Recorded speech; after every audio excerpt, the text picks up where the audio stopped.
Hello everyone, welcome to Crazy Geeks and it's me Roshan Shrestha. On this particular playlist, what I'm planning to do is I'm planning to introduce you guys with some of the concepts that is very much helpful and fascinating in case of playing around with C++ programming language. So we'll be talking about class, object, and some concepts like four pillars of object-oriented programming, other features, attributes. Those stuffs will be coming at your access along with time. Let's begin with what is class and what is object. Before diving into class and object, let's try to define our problem statement. Our problem statement is we're supposed to develop an application that should be able to check whether the entered detail of any particular person is valid one for voting right or not. That's our problem statement. So basically what we'll be doing is we'll be, let's say if we are supposed to play with POP, procedure oriented programming, then what we can do is we can normally do declaring the variable, then asking for what is, then taking user input, then you will be normally displaying is what value of is. After that, what we can do is set the condition if is greater than or equals 18, then you will be writing eligible for voting. Okay, nice one. Otherwise, that is else what not eligible for voting. Let's run this program. Enter the is 22, is 22, 22 is greater than or equals 18, that's why eligible for voting. Okay, nice. Build and run. If some of you guys are checking this channel for the very first time, then I'm using CodeBlocks ID. You can play around with any of the available IDs. If you need any help regarding the installation of CodeBlocks, the installation process is pretty much straightforward. You can refer to the earlier video on the playlist. Okay. It looks good. There isn't much I believe I need to tell about this particular one. If you are eager to hear from my side, then what I've done here is I'm declaring a variable and named that variable is prompting the user with the information enter this, then taking user input using C in character in, then C out character out, accessing the value. One thing is whenever you need to display something, you'll be using C out. For taking user input, you'll be using C in. The basic consideration while writing this particular program is you are already well equipped regarding the basic concept. If not, then please kindly refer to the earlier video on another playlist of C++. Okay, now let's say we need to play around with OOP. Then what we need to do is taking this backup. Okay, now in case of OOP, what we need to do is we need to develop a mechanism that revolves around the concept of class and object. What is class? Talking about class, we're intending to define or develop a blueprint, a design that provides extensive detail regarding what sort of mechanism we are eager on developing. So the visualization of the problem is very much clear in case of class and object. There are certain rules which is expected from the developers while writing the definition of class. It begins with keyword class. Keyword means reserved word. Class keyword followed by name of the class which is totally user defined.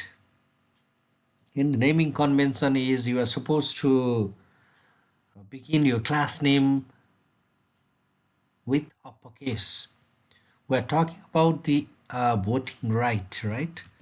So I'm writing voting right. This is going to be the class name. Class voting right. Opening and closing curly braces and semicolon. Okay, this is how the definition of class appears. Inside this particular class, we are supposed to write the content that was carried out earlier inside this particular main block. Now, talking about class, there is going to be some access specifier, that is what sort of access you are planning to open. That is private and public. If nothing is written, then that is private by default. Let's say we are declaring one variable integer is. The scope of this particular is private. Integer is. Okay, now let's try to write some function or methods. Functions inside the class are termed as methods as well. Void demo. Okay, then write something cout. This is inside demo. Okay, nice. Now if we want to make a function call to this particular demo method from outside, then we can't call it this way. Demo was not declared in this scope. That is, the presence of demo residing inside the body of class is not visible directly from the outside domain. In order to access this particular function, what we need to do is we need to create instance of this particular class that is termed as object. Variable of class is termed as object or instance, or implementation class could be termed as object. Class name is voting right. Now we are supposed to create one instance. Voting right. Okay, br1. In this case, this is our class name followed by object. br1 is object of this particular class, voting right. Now whenever you need to access any of the methods or attributes that resides inside that particular class, then you'll be using dot operator. br1 dot. Okay, demo. Let's make a function call to demo. Okay, now when we try to execute this one, oh, voting right. Demo function is private. We haven't written anything here. So it implies if we are not using any of the access specifier, then by default everything is treated as private. Okay, now let's change it to public. Now we should be able to access. Well, one important thing is br1 dot. This color green normally implies public. Earlier it was private, which in that case was displayed using what? br1 dot red color. Okay, this is going to be public. br1 dot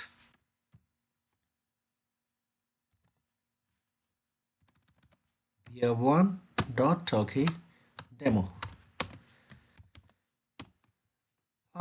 In this way we can access the content that is inside this particular demo function. Let's let's execute this one. This is inside demo. Okay, nice. Now what we have done here is we are defining a class whose name in this case is voting right. Variable here, that is data, is going to be is. Demo method is for sake of demonstration, which carries out the content. This is inside demo. Now let's try to carry out some minor changes with this particular program. I'm going to remove this one. Now let's say what needs to be done is we need to pass some value for variable is.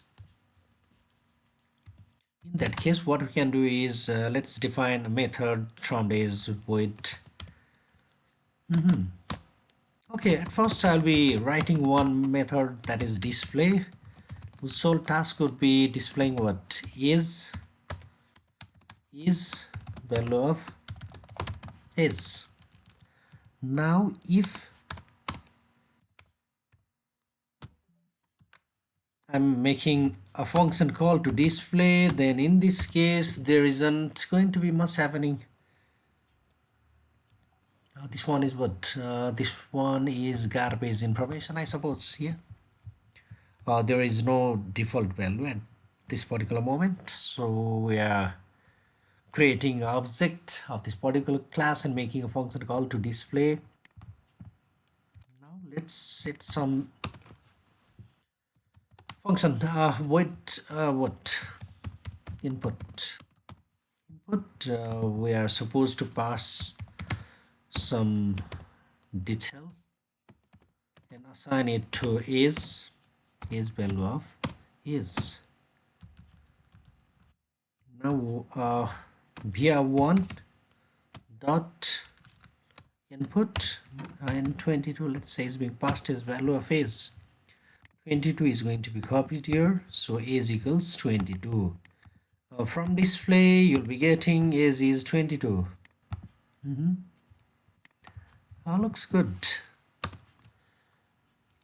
Voting right is the class. Input and display are member functions. Is termed as data member. Okay, now let's create another object. Voting right vr2. Now if we make a function call to display, then here it comes. Okay, nice. Initially the value of is while playing around with the object br1 was 22. Now in case of br2, that particular value is not available. This is fascinating stuff, especially when we talk about isolation that is preferred in case of OOP. And another one is this mechanism is pretty much exciting. Normally we don't prefer directly accessing the data members. The methods are used for accessing those variables or informations that is related with one of the pillar of OOP, that is encapsulation, which I'll be coming in next video. I believe it was helpful for understanding some of the basic concept of OOP. I'll be catching you guys in the next video with some more exciting stuff. Stay connected. Thank you.